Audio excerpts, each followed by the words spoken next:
"Eyes on me," she whispered, her voice soft enough to be intimate, yet sharp enough to command a room that cost more than most people's homes, and for a brief second, the entire wedding seemed to lean toward that moment as if it knew something was about to break, or maybe something was about to be revealed.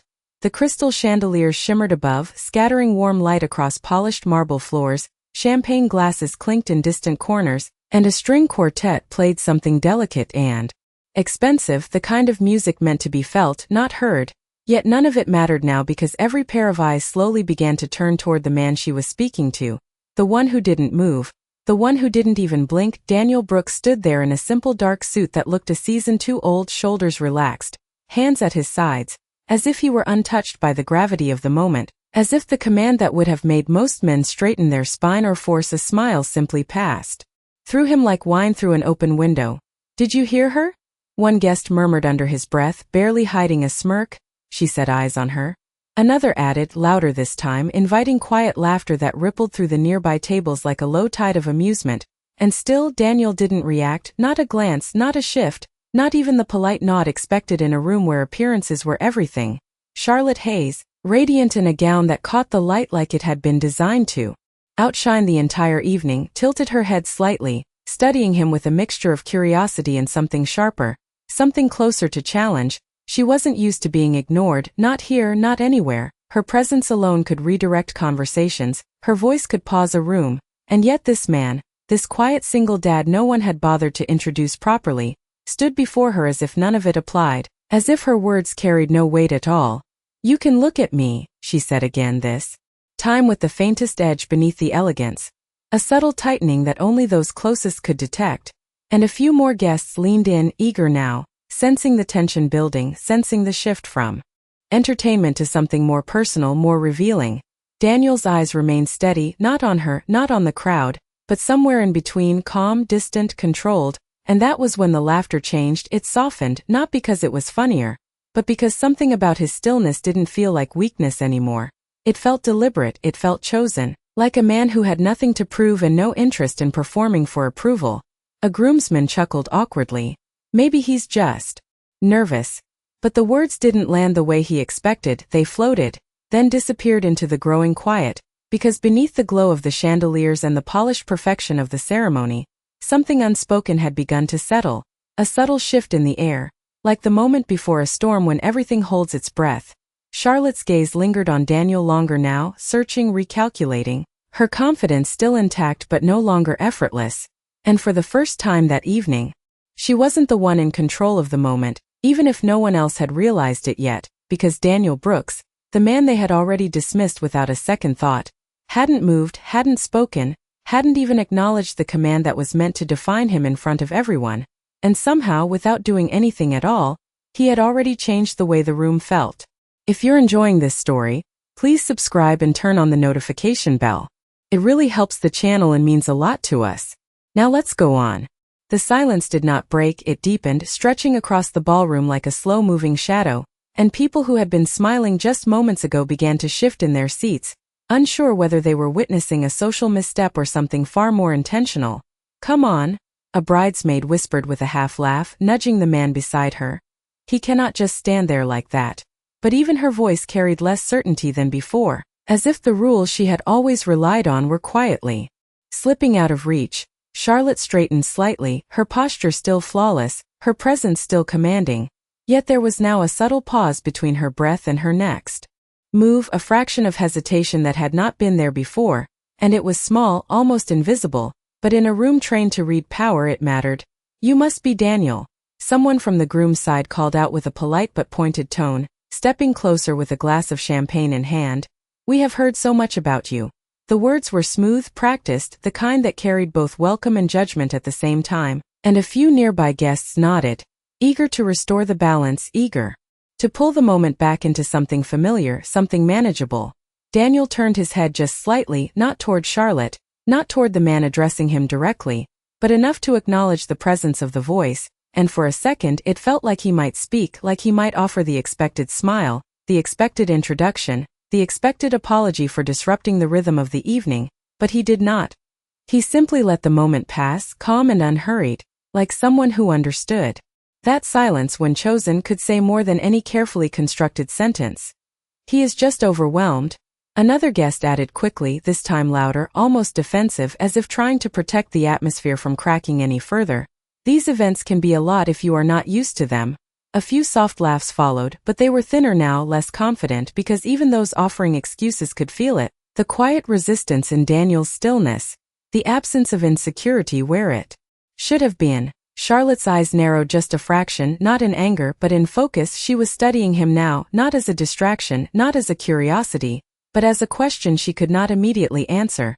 And that alone shifted the balance again, because Charlotte Hayes was not a woman who lacked answers. "Do you always ignore people when they speak to you?" she asked finally, her tone still smooth, still elegant, but no longer playful. And the room leaned in once more, not for laughter this time but for resolution. 3 voices murmured at once, "That is bold. He should say something. This is getting uncomfortable." Then the music softened in the background, the clink of glass slowed.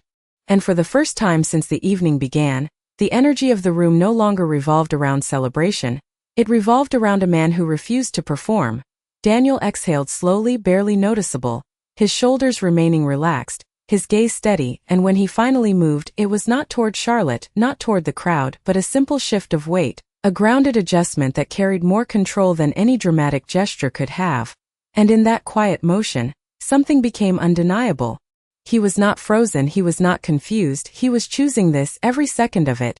And that realization moved through the room like a whisper no one dared to repeat out loud. Charlotte did not step back, she stepped closer. Just enough for the subtle scent of her perfume to cut through the polished air between them. Just enough to remind everyone in the room that she was still the center of gravity here. And yet something in her expression had shifted, not weaker, not uncertain, but sharper, more deliberate. Like a woman who had decided this was no longer a moment to entertain but a moment to understand. "You are interesting," she said quietly, her voice lowered so that only those nearest could hear, though the room leaned in as if the words carried further than sound. "Most people try very hard to be seen here." Her gaze lingered on him, searching for a crack, a reaction, anything that would confirm what she was used to seeing in others, the need to belong, the need to impress, the need to respond. "Say something." A man behind her urged with a half-smile, raising his glass slightly. Even just hello would help. A few nods followed, polite, controlled. But beneath them was a growing tension, a discomfort that had nothing to do with etiquette and everything to do with control slipping away. Daniel finally lifted his eyes, not abruptly, not dramatically, but with a calm precision that felt almost measured. And when his gaze met Charlotte's, it did not challenge her, it did not avoid her, it simply held, steady and unhurried. Like someone who had already decided how much of himself the moment deserved. "You are not impressed," Charlotte said. Her tone soft but edged with something new, something closer to curiosity than authority, and for the first time the question felt real, not rhetorical, not performative but personal. 3 guests exchanged glances, one whispered, "This is not how this is supposed to go." Another replied under his breath, "He does not seem nervous," and a third simply watched, silent, because there was something about the stillness between them that no longer invited commentary. The string quartet continued in the background, but the notes felt distant now, like they belonged to a different room, a different evening. The clink of silverware had slowed, conversations had faded into low murmurs, and the entire reception seemed to orbit this quiet exchange without fully understanding why. Daniel spoke then, just a few words, his voice low, even, carrying without effort. "I see you," he said, nothing more, no explanation, no apology, just that simple acknowledgement.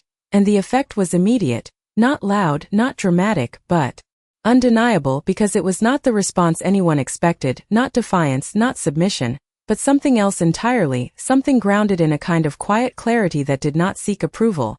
Charlotte blinked once, the smallest break in her composure, her lips parting slightly as if she had prepared for many answers but not this one.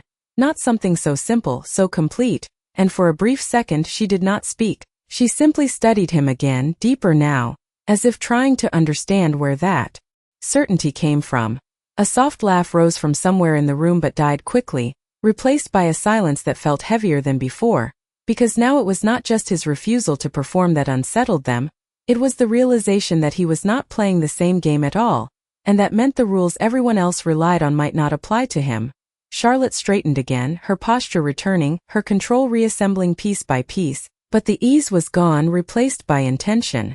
Then, "Keep looking," she said, her voice smooth once more, though the edge had softened into something more complex, something almost respectful, and as she turned slightly, allowing the room to breathe again, the balance had shifted in a way no one could quite name, because Daniel Brooks had not raised his voice, had not stepped forward, had not claimed anything, and yet somehow without effort, he had become the one everyone was now watching.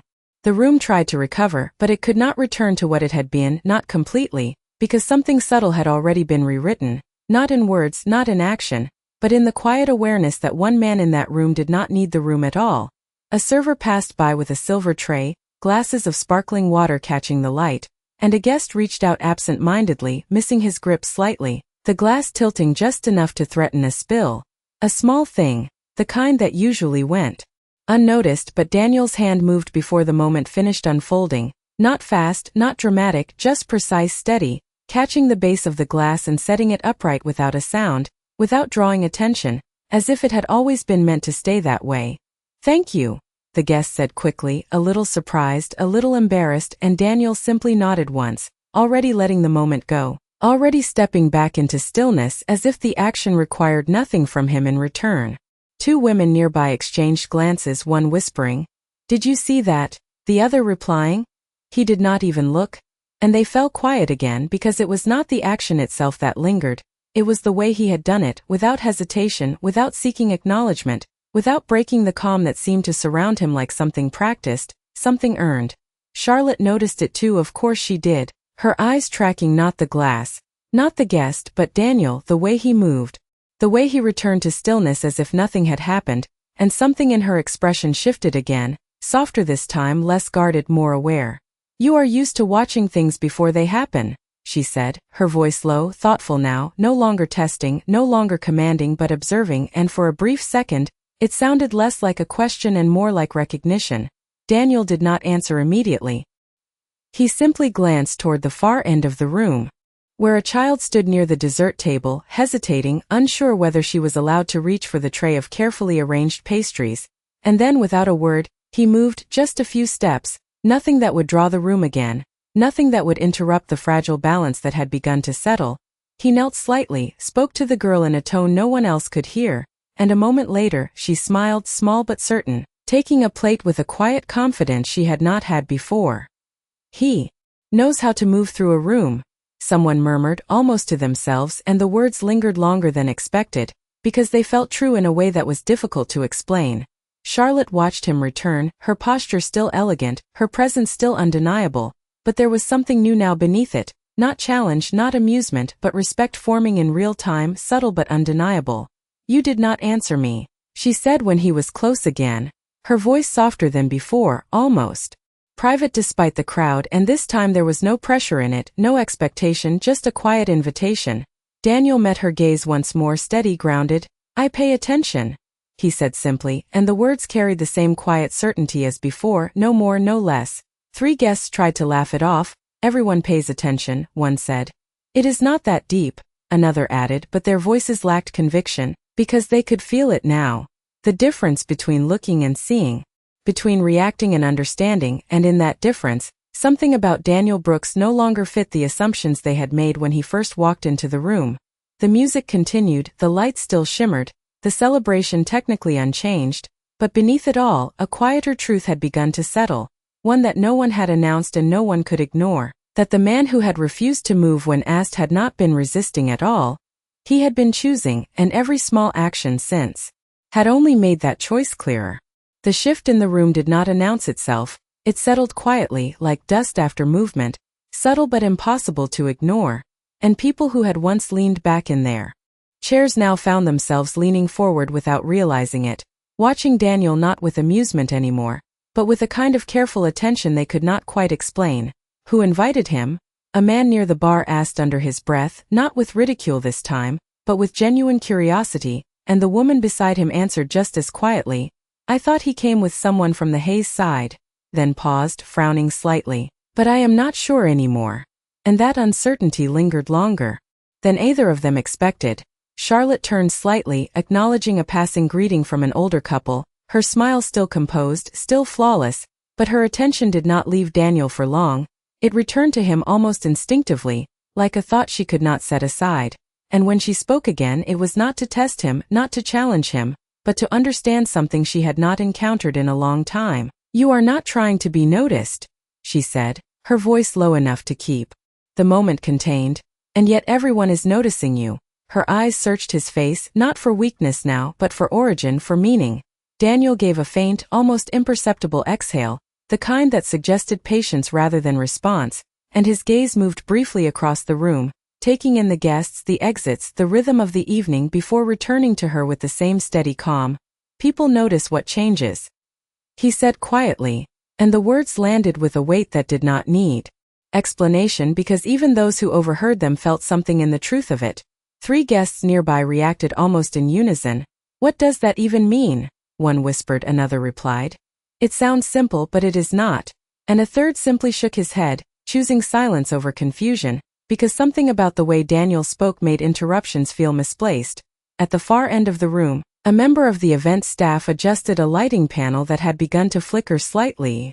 Small technical issue, barely noticeable, but before anyone else could react, Daniel's eyes had already tracked the inconsistency, his posture shifting just enough to suggest awareness, not concern, just recognition, and moments later, as the light steadied, he returned to stillness as if the entire sequence had already been accounted for in his mind. Charlotte noticed that too, the way his attention moved ahead of events, the way his presence seemed to anticipate rather than react, and something in her softened further, not in surrender but in respect, the kind that grows when certainty is replaced by understanding. "You see patterns," she said, more to herself than to him, and this time, there was no edge in her voice at all, only clarity forming where assumption had once been. Daniel did not confirm it, he did not deny it. He simply stood there, grounded, present, unbothered by the attention that now circled him like quiet gravity, and that lack of reaction spoke louder than any explanation could have. Across the room, the earlier laughter had completely disappeared, replaced by low, thoughtful murmurs, the kind that follow realization rather than entertainment. And even those who had dismissed him minutes ago now watched with a different posture, a different tone, as if recalibrating their understanding in real time.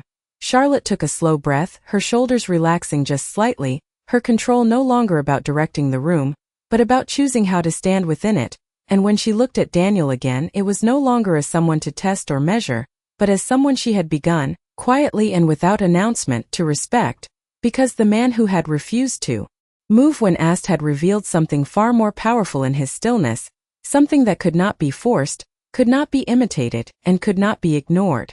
The air shifted again, not with laughter or whispers this time, but with something quieter, heavier, like the moment when a room senses that something unexpected is about to happen before anyone can name it. And it began with a small interruption that should have remained small, a voice near the entrance, slightly raised, slightly strained. "Excuse me, there seems to be a problem with the seating list," a coordinator said, trying to keep her tone composed, but the tension in her posture betrayed her, and a few guests turned curious while others dismissed it as just another detail in a perfectly orchestrated evening. "It is probably nothing," someone muttered, waving a hand dismissively, but the coordinator did not move. She stayed, scanning the room as if searching for someone who could solve something she could not explain. Charlotte noticed it immediately, her attention shifting with precision, her instincts trained to manage disruptions before they spread. "What is it?" she asked calmly, stepping forward just enough to take control without making a scene, and the coordinator leaned in slightly, speaking low but urgent. "There is a name missing from the VIP table, and someone who should not be there is already seated." The words were careful, but the implication was clear. A mistake in this room was not just a mistake, it was a statement. 3 guests reacted quickly. "That cannot happen here," one said, another added. "These lists are checked 3 times. And a third simply shook his head, already expecting someone to be quietly escorted away, because that was how things worked in rooms like this. Charlotte's expression remained composed, but her eyes sharpened, calculating, preparing to resolve the issue with the same effortless authority she had shown all evening. And yet, before she could take another step, Daniel's voice entered the moment, low, steady, not interrupting but aligning with it. "The table by the west wall," he said, his gaze already directed toward the far side of the room. "Third seat from the end." The place card was moved. And for a brief second no one responded, not because they did not hear him, but because they were trying to understand how he could possibly know that. What? The coordinator asked, blinking, caught between confusion and urgency, and Daniel did not raise his voice, did not elaborate. He simply nodded once toward the direction he had already observed. It was shifted when the server adjusted the centerpieces. He added quietly, as if stating something obvious, something already accounted for. The coordinator hesitated for less than a second before turning quickly, moving toward the table he had indicated, and the room held its breath in a way no one acknowledged, conversations pausing mid-sentence, glasses hovering just before lips, because whether they realized it or not, they were waiting. A moment later, her voice returned, clearer this time, almost surprised. "He is right," she called softly, correcting the placement, adjusting the card, restoring the order with careful hands, and when she looked back across the room, her eyes found Daniel with a kind of recognition she had not expected to feel. The reaction spread slowly, not loud, not dramatic but undeniable, a ripple of realization moving through the guests. "How did he see that?" One whispered, another replied. "I did not even notice anyone near that table." And a third simply stared, the earlier assumptions dissolving without resistance. Charlotte turned back toward Daniel, her posture unchanged, her presence still commanding, but her expression no longer held any trace of doubt, only a quiet, growing understanding. "You were not just paying attention," she said softly, and this time it was not a question, not even an observation, it was acknowledgement. Daniel met her gaze, steady as before, grounded in the same quiet certainty.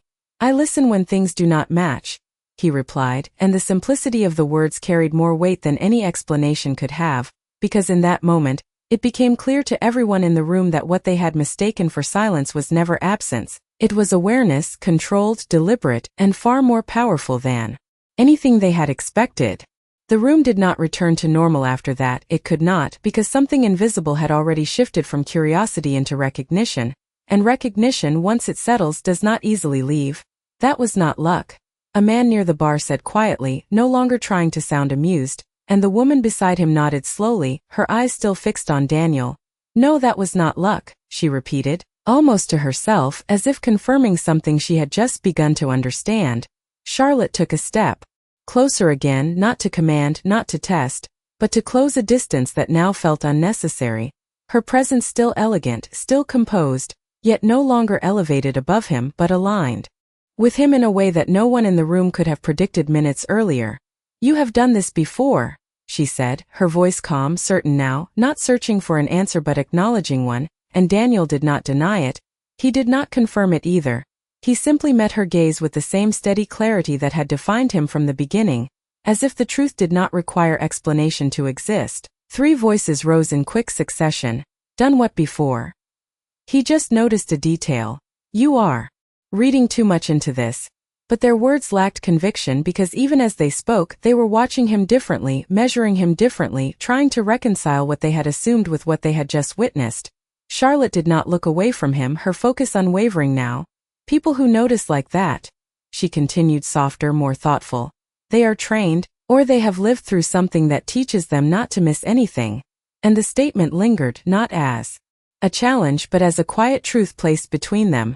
Daniel's expression did not change, but something in his posture shifted, not defensive, not closed, but grounded in a way that suggested history without revealing it, and when he spoke, his voice carried the same calm weight as before. "When you are responsible for someone else, you learn to see everything," he said simply, and the words settled into the room with a depth that no one could ignore, because they did not sound like a line. They sounded like a life. The reaction was immediate, not loud but felt, a subtle pause across the room as people processed what he had just said. Not the words themselves but what they implied, the kind of experience that reshapes how a person moves through the world. "He has a kid," someone whispered, connecting the obvious detail they had overlooked. Another added, "That still does not explain this," but even as they questioned it, their tone had changed, softer, more careful, as if they were no longer speaking about him but around him. Charlotte's eyes softened slightly, not with pity, not with sympathy, but with respect that had now fully formed. "That is not all," she said quietly, almost certain, and for a brief second, it felt like she could see beyond what he had said, beyond what he had shown, into something deeper that he had not offered to the room. Daniel did not respond to that.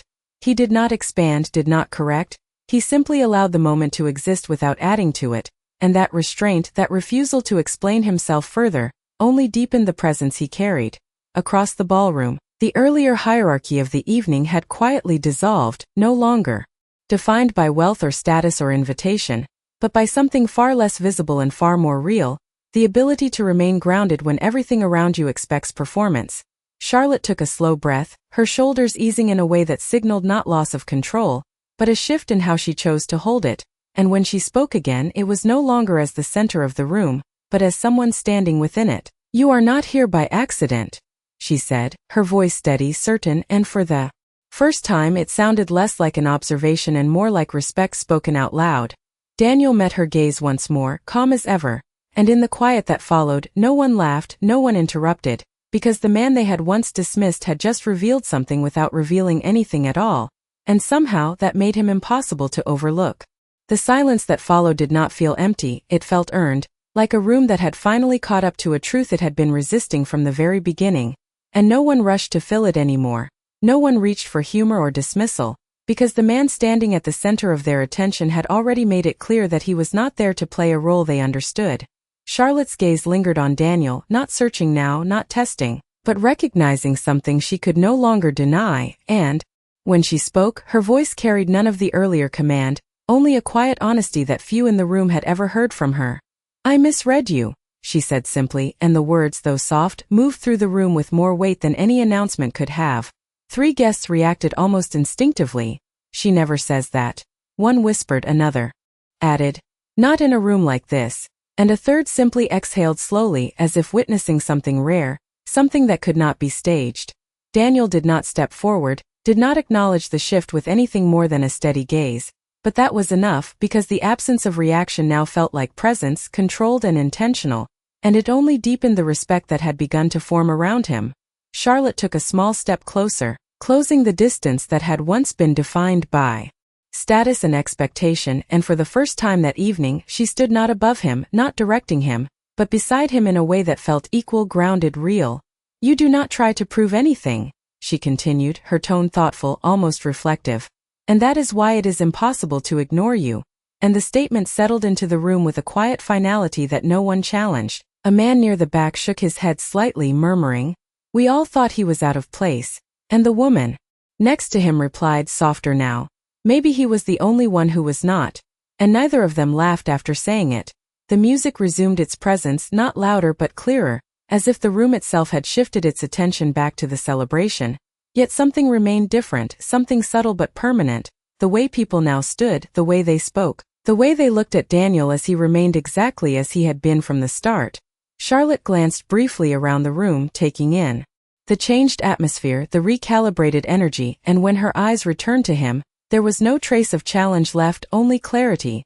"You changed the room without trying," she said, her voice steady, certain, and this time it was not admiration, not curiosity, but acknowledgement of something undeniable. Daniel gave the slightest nod, not as acceptance, not as agreement, but as recognition of the moment itself, and when he spoke, his voice remained calm, unhurried. "Rooms change when people stop pretending," he said, and the simplicity of the words carried a truth that settled deeper than anything else that had been said that night. The reaction was not immediate, it was slower, quieter. Realization that moved through the guests like a current they could feel but not fully describe, and for once, no one tried to interrupt it, no one tried to reshape it into something more comfortable. Charlotte exhaled slowly, her shoulders easing, her posture still elegant but no longer guarded, and for the first time since the evening began, she looked at him without expectation, without agenda, simply present in the same space, sharing the same moment. Around them, conversations resumed, but softer now, more measured, as if everyone had learned something they could not quite explain. And in the center of it all, Daniel Brooks remained exactly as he had always been, quiet, steady, and completely unmoved by the attention he had never asked for.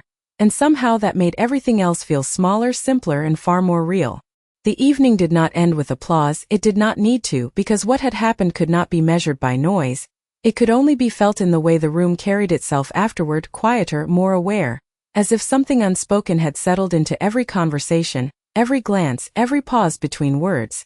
The music continued, soft and elegant, the kind meant to accompany celebration, but now it seemed to follow the mood rather than lead it. adjusting to a rhythm that no one had planned but everyone had accepted. Charlotte stood still for a moment longer beside Daniel, her presence no longer commanding the room, but existing within it with a kind of grounded clarity that felt more real than anything she had displayed before. And when she finally spoke again, her voice was calm, steady, unguarded. "I spend most of my life in rooms like this," she said quietly, her gaze not leaving his. "And I thought I understood how they worked." She paused, not for effect, but because the truth required it. "I was wrong." And this time no one whispered, no one reacted with surprise, because the moment had already taught them how to listen. Daniel's expression did not change, not because he was unaffected, but because he did not need to show it, and that restraint, that quiet dignity, had become the very thing that defined him in the eyes of everyone present. 3 guests nearby exchanged a glance, one speaking softly. "He never tried to win anything," another replied. "That is why he did." And the third simply nodded, understanding something that could not be easily explained. Charlotte let out a slow breath, her shoulders easing fully now, not in defeat but in acceptance, the kind that comes when you recognize something greater than your own control, and she gave a small, genuine smile.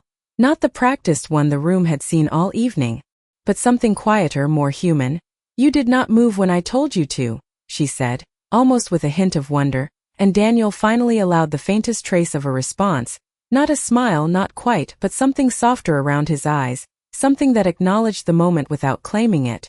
"I was already where I needed to be," he replied, and the simplicity of the words carried a finality that settled into the room like a closing note, clear, complete, undeniable. The silence that followed was different from before, not tense, not uncertain, but full, like a room that had finally reached understanding without needing to say it out loud. And for a long second, no one spoke, no one moved, because there was nothing left to prove, nothing left to challenge, only something to respect. Across the ballroom, conversations resumed again, but they did not return to what they had been. They carried a quieter tone, a softer edge, as if everyone had learned in their own way that presence did not come from volume, and respect did not come from performance. Charlotte glanced once more at Daniel, not as someone trying to define him, but as someone who had already accepted that he did not need to be defined, and with a small nod, almost private, she stepped back into the flow of the evening, her role restored, but her perspective forever changed. Daniel remained where he was, steady, composed, untouched by the shift he had created, and as the light from the chandeliers settled gently across the room, reflecting off glass and marble in quiet understanding, one truth lingered above all else, not spoken, not announced, but deeply felt, that dignity does not need permission, and the strongest presence in any room is often the one that never asks to be seen. In one of the most powerful, touching stories set at a luxury wedding, a quiet single dad stands still while a confident bride tries to command the room, only to discover that true presence does not need to speak loudly. This unforgettable moment unfolds into one of those rare, touching stories where dignity, awareness, and quiet strength reshape everything without force. As the single dad observes, listens, and acts with calm precision, the bride begins to realize she is not in control of the moment, creating one of the most compelling, touching stories about respect and emotional intelligence. Through subtle shifts and silent confidence, the atmosphere transforms, proving that the strongest voice is often the one that never demands attention, making this one of the most meaningful, touching stories about human character.